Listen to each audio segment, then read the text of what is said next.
ACB వాళ్ళు అడిగిన ప్రశ్నల్ని తిప్పి తిప్పి అడిగారని, విచారణకు సహకరించానని, ఎన్నిసార్లు విచారణకు పిలిచినా వస్తానని ఏసీబీ విచారణ అనంతరం మాజీ మంత్రి కేటీఆర్ అన్నారు. ఫార్ములా ఈ రేస్ కేసులో కేటీఆర్ ఏసీబీ విచారణ ముగిసింది. సంక్రాంతి తరువాత మళ్లీ ఆయన్ని ఏసీబీ విచారణకు పిలిచే అవకాశం ఉంది.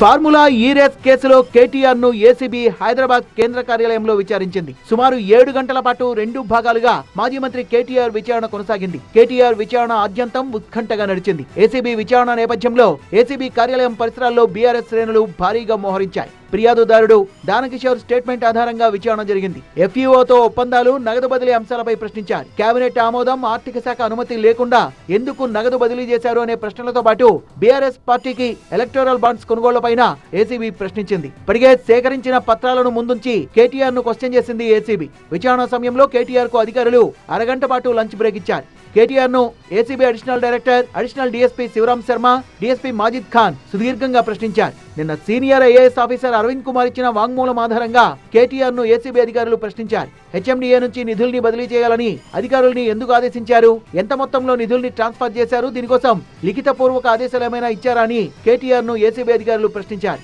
విచారణ ముగించుకొని వస్తూ కేటీఆర్ మీడియాతో మాట్లాడారు. ఏసీబీ విచారణకు పూర్తిగా సహకరించారని మాజీ మంత్రి కేటీఆర్ స్పష్టం చేశారు.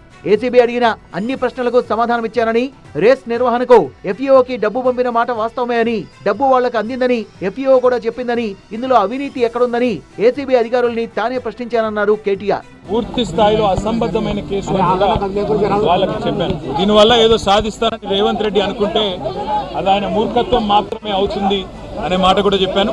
కానీ విచారణకు మీరు ఎప్పుడు పిలిచినా, ఎన్నిసార్లు పిలిచినా వచ్చి పూర్తి స్థాయిలో సహకరిస్తాను అనే మాట కూడా వారికి చెప్పాను. వాళ్ళు పాపం రేవంత్ రెడ్డి రాసిన 4-5 ప్రశ్నలు పట్టుకొని ఆ 4-5 ప్రశ్నలే 40 రకాలుగా అడిగారు. కొత్తగా అడిగింది ఏమీ లేదు. ఇందులో నేను అడిగింది ఒకటే, వాళ్ళు పైసలు ఇక్కడికి వెళ్ళి పంపించినామని చెప్తున్నా, అక్కడ పైసలు ఉన్నాయని వాళ్ళు చెప్తున్నారు.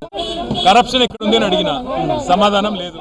మరోవైపు ఫార్ములా ఈ కార్ రేసు కేసులో సుప్రీంకోర్టును ఆశ్రయించారు కేటీఆర్. జనవరి 15న విచారణ జరుపుతామని సుప్రీంకోర్టు స్పష్టం చేసింది.